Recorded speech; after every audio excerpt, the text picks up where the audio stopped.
भगवान श्री कृष्ण ने जब मोहिनी रूप धारण किया तो उनके सौंदर्य पर 33 करोड़ देवता मोहित हो गए। सभी देवताओं ने मन में यही कामना हुई कि ऐसी सुंदरी उनकी पत्नी बन जाए, परंतु केवल एक देवता ऐसे थे जिनके मन में मोहिनी के प्रति इस तरह का भाव नहीं आया। वे थे सूर्यदेव। सूर्यदेव ने मोहिनी रूप को देखकर मन ही मन कहा, यदि ये मेरी पुत्री बन जाए तो मेरा जीवन धन्य हो जाए।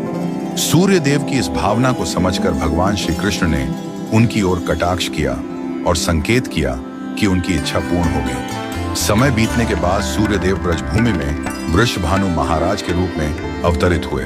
वृषभानु जी ने तपस्या की और ब्रह्मा जी से प्रार्थना की कि उन्हें ठाकुर जी की पुत्री के रूप में प्राप्ति हो।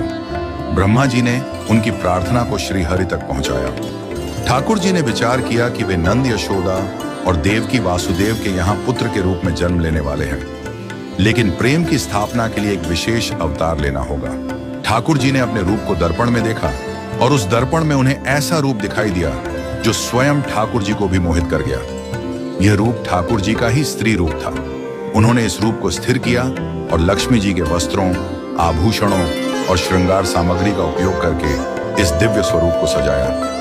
जब यह स्वरूप पूर्ण हुआ तो ऐसा प्रतीत हुआ मानो सूर्य और चंद्र का एक साथ मेल हो गया हो। यह दिव्य तेज इतना अद्भुत था कि स्वयं ठाकुर जी भी नेत्र मूंदने को विवश हो गए। जब उन्होंने नेत्र खोले तो उनके सामने श्री राधा रानी का दिव्य स्वरूप प्रकट हुआ। श्री राधा के प्राकट्य का समय सुबह 4 बजे का था, जो ब्रह्म मुहूर्त का समय है। भगवान के अन्य अवतारों का प्राकट्य दोपहर 12 बजे या रात्रि 12 बजे होता है, परंतु राधा रानी का जन्म ब्रह्म मुहूर्त में हुआ, जो नए दिन की शुरुआत का प्रतीक है। यह इस बात का संकेत था कि प्रेम का प्रकाश संपूर्ण विश्व में फैलने वाला है। राधा रानी के अवतरण पर वृषभानु महाराज और कीर्तिदा माता के घर उत्सव मनाया गया। सभी गोप गोपियां ब्रजवासी आनंद में झूम उठे, लेकिन एक अद्भुत घटना ने सबको चकित कर दिया। राधा रानी अपनी आंखें नहीं खोल रही थीं। वृषभानु महाराज और माता कीर्तिदा इस बात को लेकर चिंतित हो गए। कई साधु संत और विद्वान उनके दर्शन करने आए, लेकिन किसी के भी प्रयास से राधा रानी ने अपनी आंखें नहीं खोली। तभी देवताओं के आग्रह पर नारद मुनि वहां आए। उन्होंने राधा रानी के पास बैठकर उनकी स्तुति की।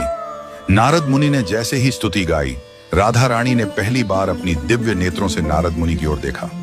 उस समय राधा रानी का स्वरूप ऐसा था मानो मृग नयनी सुंदर बालिका अपने पालने से झांक रही हो। यह दृश्य देखकर नारद जी आनंद से झूम उठे। उन्होंने अपनी वीणा और करताल बजाकर कीर्तन प्रारंभ कर दिया और गाने लगे, जय राधे जय वृंदावन वासिनी। वृषभानु महाराज यह अद्भुत दृश्य देखकर भाव विभोर हो गए। उन्होंने राधा रानी को प्रणाम किया और स्वयं को धन्य माना। उन्होंने अनुभव किया कि उनकी पुत्री कोई साधारण बालिका नहीं, बल्कि साक्षात देवी हैं। इस प्रकार श्री राधा का अवतरण प्रेम की स्थापना के लिए हुआ। ठाकुर जी ने ज्ञान, धर्म और वैराग्य की स्थापना के लिए कई अवतार लिए, लेकिन प्रेम की स्थापना के लिए श्री राधा का अवतरण